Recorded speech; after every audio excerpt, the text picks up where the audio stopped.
लोग सबसे पहले मैं नमस्कार करना चाहूंगा और सबको कहना चाहूंगा हैप्पी दशहरी। तो आप लोग जितने भी ये यूट्यूब चैनल को देखते हो और एंजॉय करते हो गाइस, तो मैं बहुत जानता हूँ आप लोग सब्सक्राइब नहीं करते मेरे भाई के चैनल। तो गाइस प्लीज आप लोग आगे चैनल करिए, सब्सक्राइब करिए और मजे लीजिए। आज हम लोग जा रहे हैं दुर्गा माता देवी लेने। कैसे लेने जाते हैं, कैसे लाते हैं, कैसे उठाते हैं, वो सब हम आप लोग को बताएंगे। वीडियो के एंड में आप जुड़े रहिए गाइस। आप लोग को आने का मौका मिले तो जरूर आइएगा गाइस। दुर्गा पूजा का टाइम में आइएगा, आपका बहुत ख्याल रखेंगे, स्वागत करेंगे हम लोग, क्योंकि बाहर से कोई मिस्टर लक्की भाई का यूट्यूब चैनल देख के आया है guys. Thank you so much guys.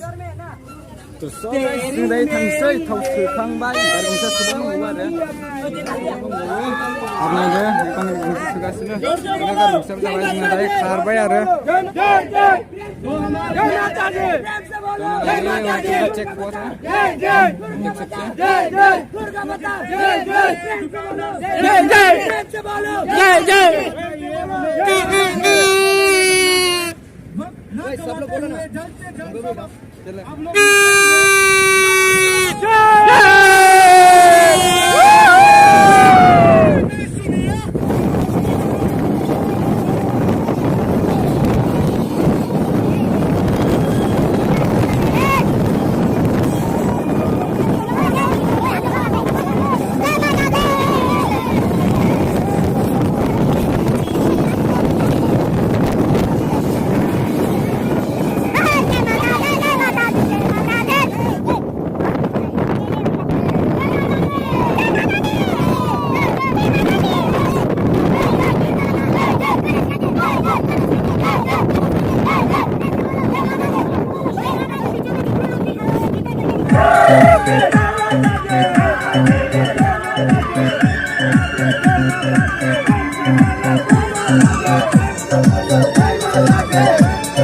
जय माता दी।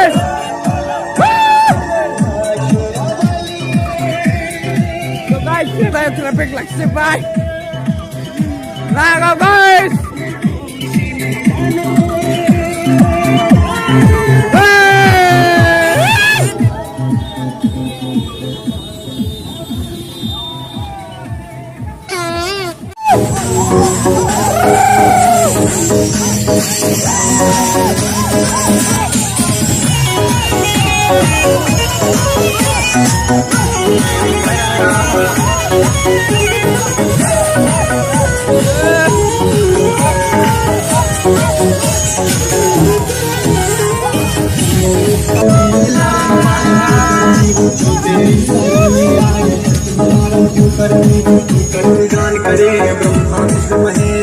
ब्रह्मा विष्णु महेश मैया ब्रह्मा विष्णु महेश।